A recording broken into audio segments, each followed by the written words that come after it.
Hello, and welcome back to Europe Inside Out. My name is Sophia Besch, and I'm a senior fellow in the Europe program at the Carnegie Endowment for International Peace here in Washington, D.C., and I'll be your host for this episode. Today, we're looking at how Europe should navigate an increasingly contested global landscape. The challenges are well known, from competitiveness pressures to Russia's war against Ukraine to Trump 2.0. But Europeans not only disagree on prescriptions, they disagree on the trade-offs required, on the strategic priorities to set, and on the strategies to pursue. Too often, the debates that are required make us uncomfortable because they challenge long-standing assumptions and beliefs we've held about ourselves. And therefore, too often we avoid having those arguments at all. So, to tackle these questions head-on, Carnegie Europe is launching a new project in 2026 called Europe Head to Head, where leading experts from across the continent will debate their perspectives, and we will put confrontation up front in the hopes of finding a way forward for the European project. That's why I'm pleased that Rosa Balfour, Director of Carnegie Europe, and Baer, Senior Vice President for Policy Research at the Carnegie Endowment in Washington and also Director of the Europe program here in DC, are joining me today on the podcast to unpack and sort of foreshadow this exciting new project we've got planned. Rosa, welcome. Hi, Sophia. Thanks for having us. Great. So let's begin with the why here, why now. Dan, Europe has been through crises before, but those crises largely played out within a familiar operating system. U.S. security guarantees, functioning global markets, a largely unpoliticized tech environment. In 2025, it seems that operating system itself is shifting, and energy, defense, technology have all become contested strategic domains simultaneously. So, in your way, what specifically makes this the moment where Europe has to interrogate its strategic assumptions? Well, I think it's important to click up a level. I think all of us have a sense that the world is going through a series of tectonic shifts. And one of the things that's challenging in a moment like this is that when there's an earthquake happening every day, it's hard to focus on what those tectonic shifts are. And while many of us rightly focus on the parts of the old world that we knew that have come under strain or fallen away, it's a really important and valuable mission for people who care about the future to think about what the future might hold and take a step back and look at those tectonic shifts. I think a second thing is that Donald Trump is very good at capturing the headlines, but we have to remember that international politics is not ever reshaped by one person alone. There's always other people, other countries on the other side of those stories. And Jake Sullivan said recently in a podcast that, Donald Trump has really developed a strategy for interacting with those who he sees as less powerful than the United States. But he has done less well at coming up with a strategy for dealing with those who he sees as strategic competitors or equals. And so he's much less clear on his strategy for dealing, for example, with Putin or Xi. Well, that's an important point about America's foreign policy. It's also an important point for Europe because Europe suffers the consequences or reaps the benefits of an effective United States relationship with other global players. And so I think this is really an opportunity for us to take a step back and look at what Europe's interests are and how Europe can navigate this new world that we're in and take account of those underlying tectonic shifts that are reshaping the world as we know it. Rosa, if we're staying with the sort of structural logic of taking a step back, I wanted to ask you about internal European tectonic forces that make this a hinge moment for Europe. Can you talk a bit about that? Yeah, I mean, let me also just, follow up a little bit on what Dan was saying, looking at it from a European perspective. Europe has been living through close to 2 decades of continuous crisis. It started in 2008, and it's just been this continuous wave. Some call it the polycrisis. And it's nearly 2 decades that the sort of dominant mode has been the politics of emergence. And nobody's really stopped to discuss what kind of vision of Europe do our leaders have? What kind of vision for Europe do Europeans have? There is a total absence of debate. I don't think political leaders, when they meet up for their regular summits, they do not talk about what vision of Europe they have. They do not talk about, what kind of reform agenda do they really need to embrace. They just talk about trying to find some consensus, not even at 27, which is the number of members that currently form the European Union, but at 26 because of their own internal divisions. So the politics of emergency is really about, managing the crisis. And it's not about debating what kind of vision for Europe they have. The only people who are talking about a vision for Europe are the Eurosceptics. And there is a political setting, a political landscape in Europe that is letting Eurosceptics frame the debate on what Europe should look like. So we have, since 2008, which was the last moment of reform in the European Union, we haven't really had a debate on the future of Europe. And let's also add that actually Europeans would rather like to have it. There is opinion polls show that the interest in Europe is growing. Opinion polls show that despite the politics of emergency, the EU is actually still trusted. And what Europeans are not getting is a debate on what Europe should look like. So I think it's high time to go a little bit beyond the headline, to go beyond the noise of daily politics, to go beyond the politics of emergency, and to think a little bit more broadly about what the future looks like. Yeah.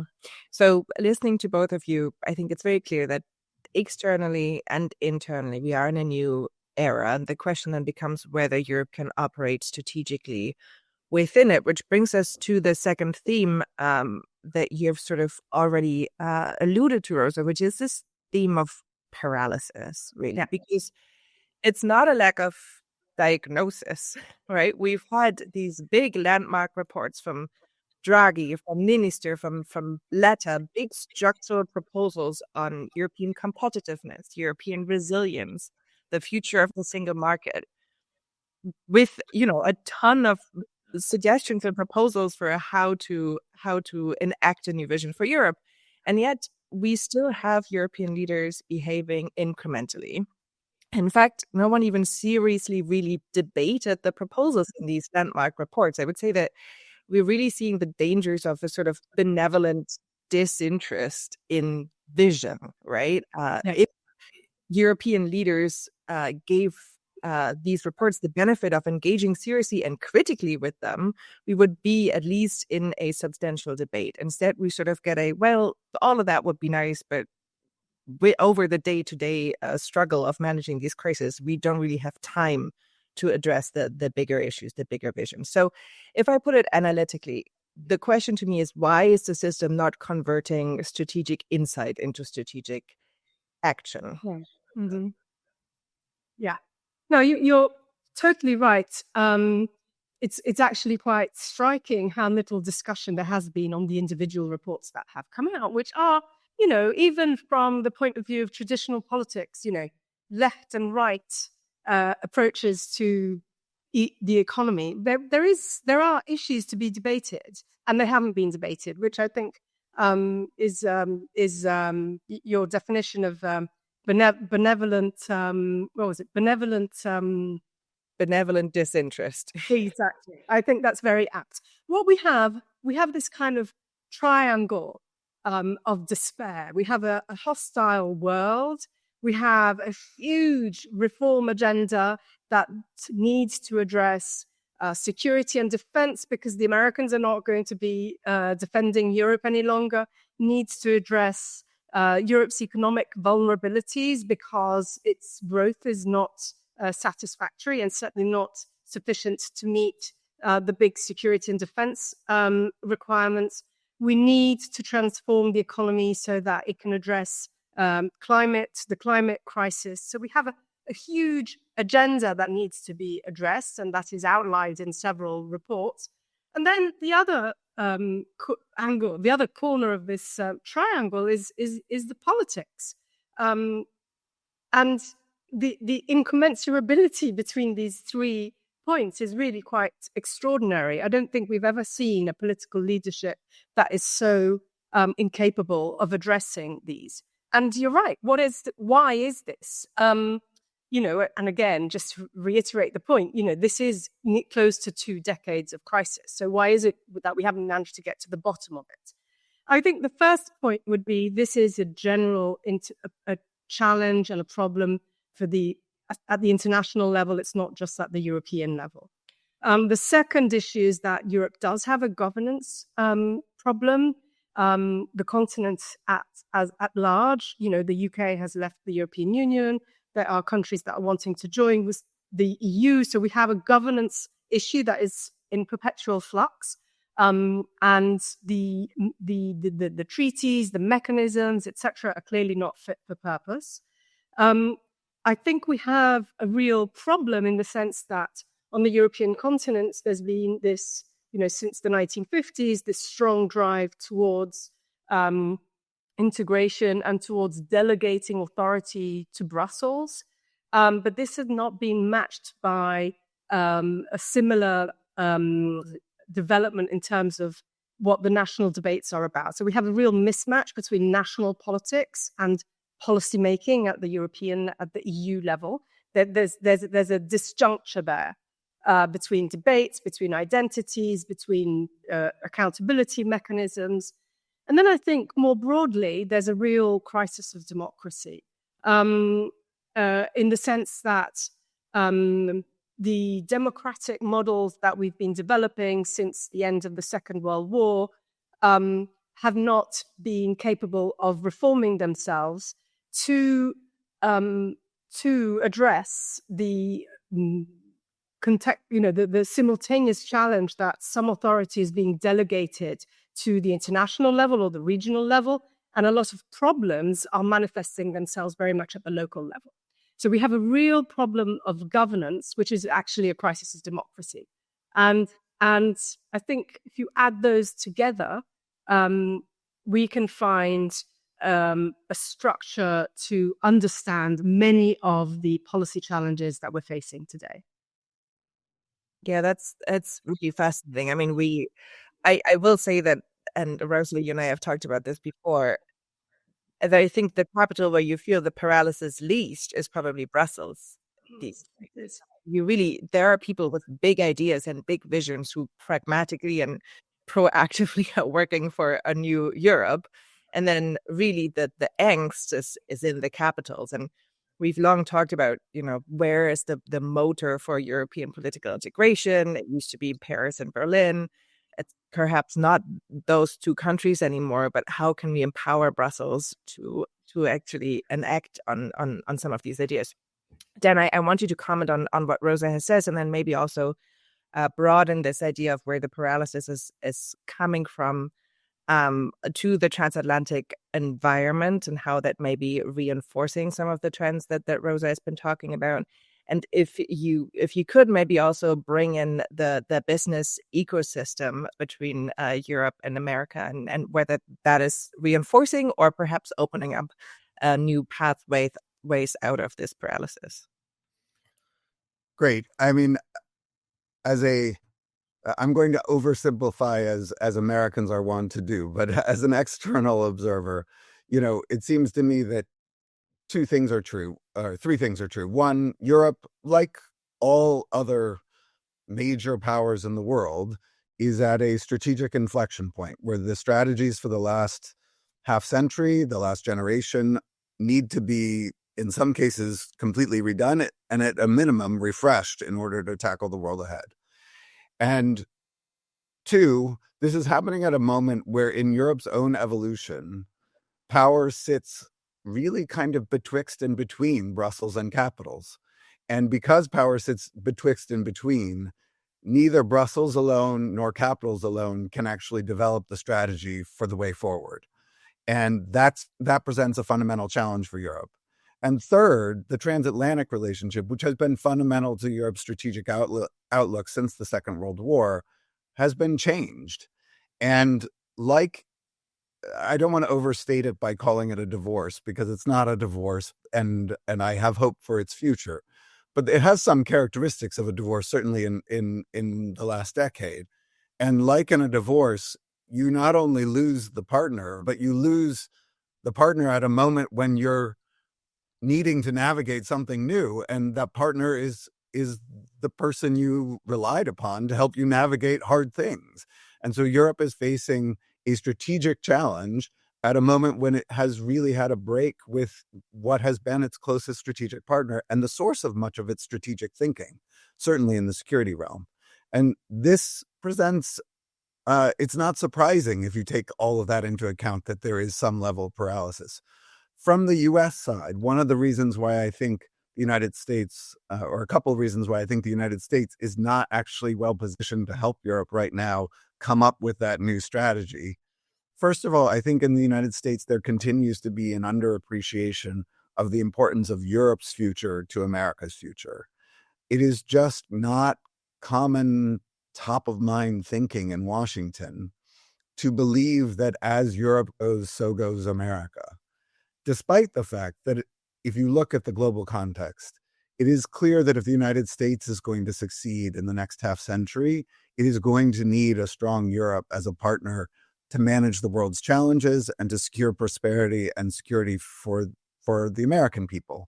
But that is not something that people would list as a number 1, 2, or 3 strategic priority for the United States.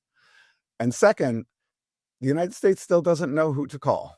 And part of that is the betwixt and between issue. I think there's not clarity from Washington on who will be in a position to develop the strategy and, as importantly, to implement the steps around any strategy that could take it forward.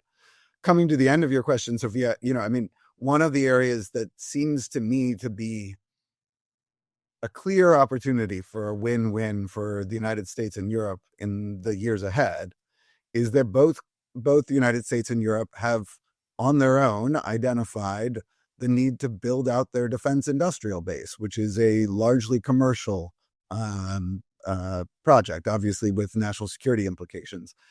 If both the United States and Europe are committed to spending more and to developing their defense industrial base, there ought to be opportunities for deeper partnership in that realm. There's more money coming into the system on both sides of the Atlantic, and there ought to be mutual benefit and shared projects and efficiencies to be gained by working together. And, maybe it is the case that instead of kind of looking for the future of that partnership to be at the level of communiques and joint statements, that it's actually at the level of joint projects and investments that will be taken forward, and that frankly trust can be rebuilt. Yeah, and that beautifully tees up some other work that we have going on at Carnegie. So watch this space. But so what I will say is this point is usually, I feel like, where podcast discussions on the future of Europe sort of end. This was more insightful than most, and I think you both have done a really great job analyzing the underlying issues and trend lines and structural constraints. But we at Carnegie don't want the conversation to end here. This is exactly sort of what we're frustrated with. And that's exactly why we're launching this new project, Europe Head to Head, to debate not just the structural trends and underlying crises, but instead get into the really hard, concrete questions that Europeans are going to have to tackle head on, because clarity about the vision for Europe only emerges, we think, when you force choices. So in this next part of the podcast, what I wanted to do with the two of you is just preview the 6 questions that we're going to debate over the course of this project next year in 2026. And I am going to read each of these questions, and I'd like each of you to just offer 1 or maximum 2 sentences on why this question matters, what you hope to see in these debates, and then hopefully leave our audience wanting more.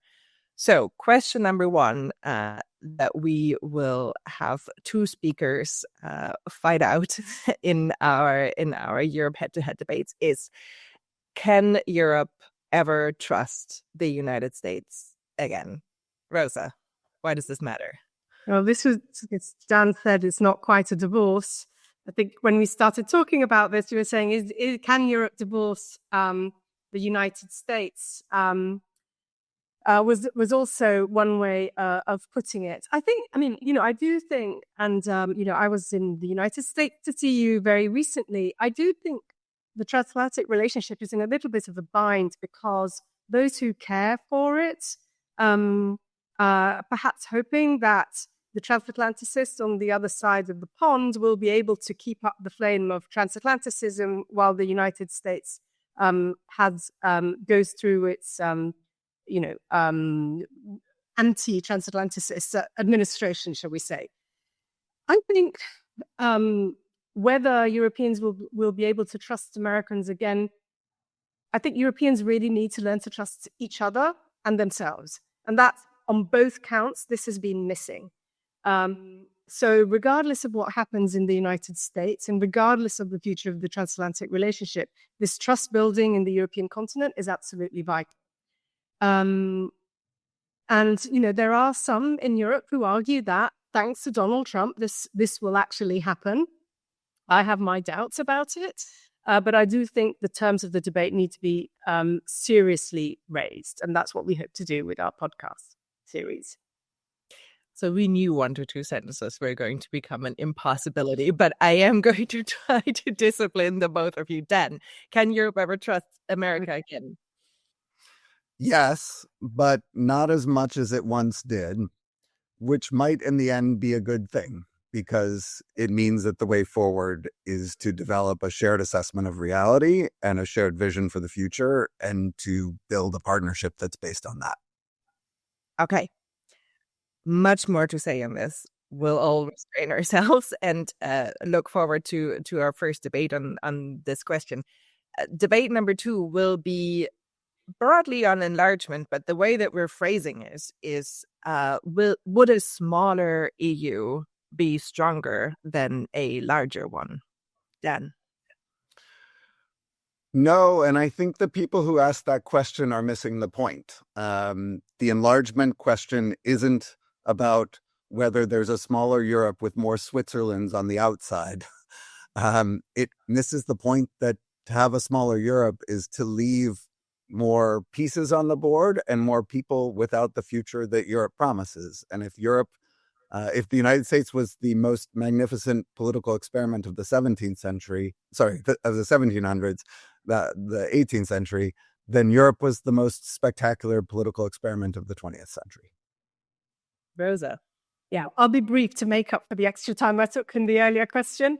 I think historically enlargement has served Europe very well, both in terms of economic growth, in terms of geopolitical stability. There are difficulties, but it has served very well. Question number 3, and this really goes to the heart of, when we were talking about this project, we said we wanted to raise some of the taboos that people talk about behind closed doors, but don't talk about in public. And so question number 3 is, could a fully rearmed Germany destabilize the European equilibrium? Rosa? Well, there's Germany, and of course, we're also looking at a fully armed Ukraine. So let's not forget there's that. And we know the history of the European Union has been very much tied to containing Germany. So I think the only answer to that is that Europeans make sure that their defense efforts are well integrated and interoperable so that no single power can become a threat to its neighbors. Dan? Yes, I think a fully rearmed Germany could destabilize Europe in important ways, but it need not. And the challenge here is to be good students of history without being prisoners to it. Question number 4, is the far-right challenge overstated? Dan? No, I don't think it's overstated. I think the far-right challenge is understood with less nuance than it might be. And one of the challenges for those of us who believe in the future of Europe and the future of European democracy is to make the case that nationalism is a bad strategy for prosperity and security, setting aside any moral qualms that we may have with its underpinnings. Rosa?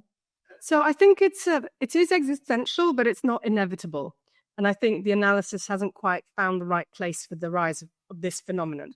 But I do think that historically, democratic regimes have been very bad at spotting their own demise. So we need to pay attention to this. This leads beautiful into a question on empires and their demise. Because our next question is on the global south.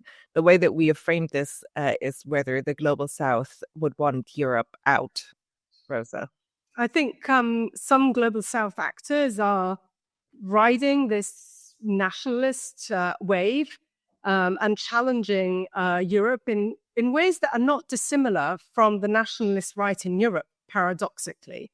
But I don't think it's in the interests of the global south to have Europe out. I think it's in the interests of the global south to persuade Europeans that reform is needed in order to manage global commons. And Dan? No, the global south doesn't want Europe out. The global south, like all international actors, wants options. And the challenge for Europe is to come up with good options to offer the global south. Okay. That brings us to our last question, which is a sort of bonus question. Listeners will have noticed that we could have called this 5 questions for Europe, which arguably would have been more elegant, but less analytically honest, because there is the 6th question that is a bit broader, where we really want to force ourselves to build on the debates that we will have had at this point. And that question is, if you could redesign Europe from scratch, what would you build? And you don't have to redesign Europe from scratch now, but Rosa, what would you want to get out of that conversation? Well, Europe, the integration process started from the real economy and then moved out towards foreign policy. I'd be interested in thinking about Europe that starts from foreign policy and then moves back in, so that you make a Europe that is fit for the world. Excellent. Then I like Rosa's answer to that. A question like this requires some humility. So I want to say from the outset that Europe developed the way it did because of historical and political reasons at the time. So I don't second guess the development. So I want to start with humility, but I guess I would wish for something that approached more a European federalism, where there was a clear set of prerogatives that Europe was able to act on at the European level, that made it more of a significant and unified global actor. Right. Okay. So I think that was a great preview to sort of whet everyone's appetite for these debates that will come over the next few months. And the confrontation will be available here in the podcast feed. Every debate in this series will follow that model. And then at the end, we will produce a compilation, not just mapping the choices, but offering answers on what Europe should do next. I'm really looking forward to this. I think we will bring in some great people and have some very, very interesting, honest conversations with them. I want to end with one last question to both of you, Rosa and Dan, and thank you so much for doing this today. That last question is perhaps wishful thinking, but if you could force Europeans to make one strategic choice, just one. The frame of one strategic choice is difficult, but I think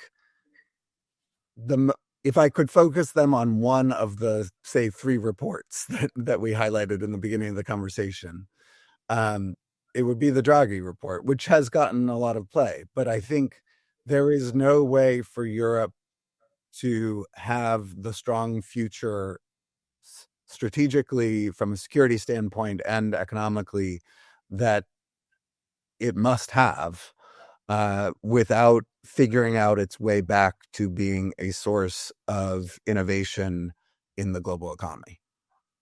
Excellent. And Rosa? Yeah, I think even I agree with the framing. I also think that, in a world of might, the EU needs to double down on its strengths. And I would enlarge it. It's not just the EU, it can be much broader than that. I would say capital markets union. Get the money flowing, and then everything else will follow. Love that ending. Any conversation that ends with the capital markets union in my mind is a good conversation. So Rosa, Dan, thank you so much for doing this. And thank you everyone for joining this month's episode of Europe Inside Out. If you're interested in following the Europe Head-to-Head project, be sure to check out Carnegie Europe's website, where all the work on the future of Europe is hosted. And subscribe to Europe Inside Out so you don't miss out on future discussions.